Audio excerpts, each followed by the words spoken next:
The Madison City Council has approved a resolution calling the opioid epidemic a public health emergency and allocates $1.2 million in a national grant to fight it. After nearly 80 opioid deaths in 2018, the new initiative's goal is to reduce that number by at least 25%. Madeline O'Neill joins us now to tell us how. Maddie? Eric and Susan, the grant expands upon the police department's MARI program, which allows Dane County residents who overdose or commit a non-violent low-level crime related to addiction forego jail for treatment. It also sets up an addiction resource team to try and prevent overdoses.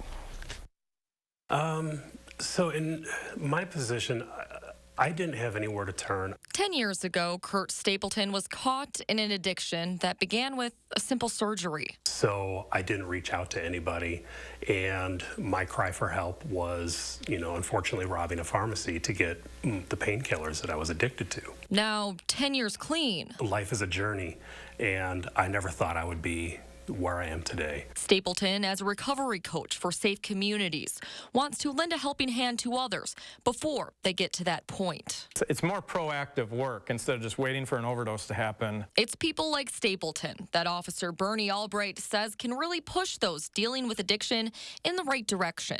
You see this switch turn on and this instant bond of trust between them that the police department now is kind of brought into. A new grant from the U.S. Department of Justice fully funds a specific addiction resource officer based in the Madison Police Department's Midtown Station. That officer will team up with a civilian peer support specialist with experience battling addiction.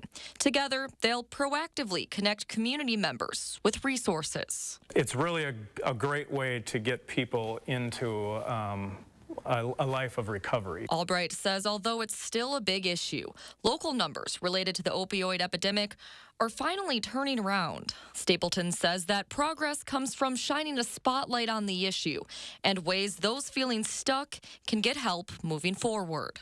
And wow, it's really helping a lot of people who need the help. In addition to the addiction resource officer and certified peer support specialist, the grant funds a community paramedic and other public health members to make up that addiction resource team. Police say they expect that team to get started by the late spring. Now, for those currently dealing with addiction, we'll have links and resources on channel3000.com. Madeline, thank you so much.